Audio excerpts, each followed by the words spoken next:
অনেকেই দাবি করছে খুব নিকটে ইমাম মাহাদির আগমন ঘটবে। এক্ষেত্রে আপনার মতামত কি?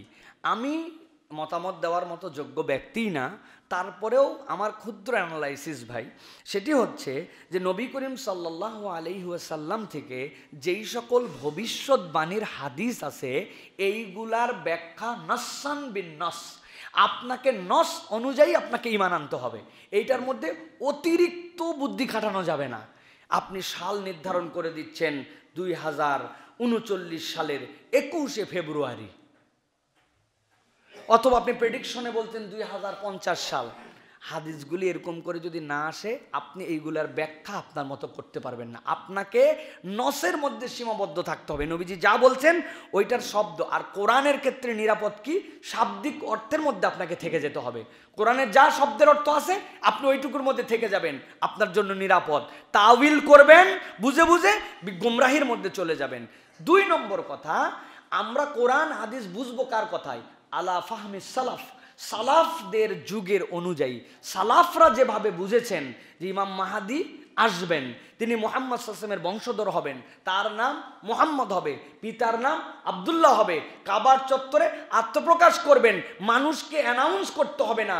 আল্লাহ এমনভাবে মানুষের বোধ দিবেন, মানুষ তার কাছে যে দলে দলে বায়াত গ্রহণ করবে। এরপর ঈসা আলাইহিস সালামের সাথে যুক্ত হয়ে যাবেন।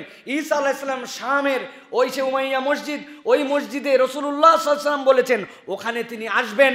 আল্লাহর নবী দোয়া করেছেন, আল্লাহুম্মা বারিক লানা ফি শামিনা। শাম মানে কেবল সিরিয়া নয়, শাম মানে প্যালেস্টাইন, শাম মানে মিশর, শাম মানে ওই অঞ্চলটা লেবানন, পুরো অঞ্চলটা শাম। ওইখানে মদিনায় এমন কতকগুলা মানুষ থাকবে, 70,000 বলা হয়, যারা জানবাজ, যাদের থেকে বড় যোদ্ধা ওই সময় কেউ থাকবে না তাকওয়াতে, তারা এর সাথে যুক্ত হবে।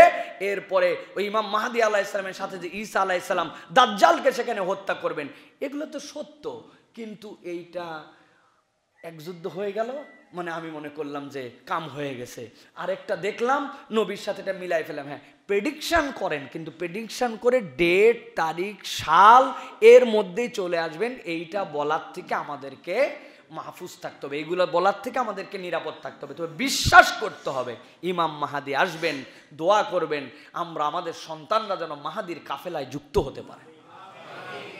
আল্লাহ যেন আমাদেরকে ওই মালহামার মধ্যে যুক্ত হওয়ার তৌফিক দান করেন, যেই মালহামার দ্বারা আল্লাহ রাব্বুল আলামিন বিনা হিসাবে তার মুজাহিদদেরকে ক্ষমা করে দিবেন, তাদের গুনাহ খাতাকে আল্লাহ মাফ করে দিবেন। সুতরাং আমাদের প্রজন্মকে সেই স্পিরিট, সেই চেতনা দিতে হবে। কিন্তু আমরা যদি ডেট তারিখ বলি এইগুলো তাহলে ভাওতাবাজি হবে। একবার বাংলাদেশ ধ্বংস হয়েছিল 5 মে না কত মেতে ভাই?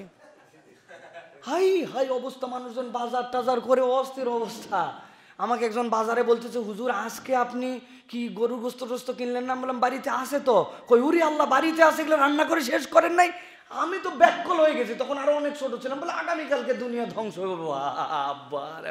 তো এখন আপনি এইগুলা বলে যেরকম হাসির পাত্র হয়ে গেছেন, ইসলামিক এই বিষয়গুলো যদি আপনি ওই রকম করে প্রাইম টাইম ধরে আপনি টাইম ফ্রেমিং করে দেন, সেটা না হলে ইসলামকেও মানুষ হাসাহাসির পাত্র বানাবে। নবীজি হাসাহাসির জন্য এইগুলো কথা বলে যান নাই। নবী করিম সাল্লাল্লাহু আলাইহি ওয়াসাল্লাম বিল হিকমা এইগুলো বলে গেছেন। ঈমান থাকবে, তবে আগমন খুব সন্নিকটে হতে পারে, সেটা কত নিকটে আমরা বলতে পারবো না। আল্লাহ রাব্বুল আমিন আমাদেরকে বোঝার তৌফিক দান করেন।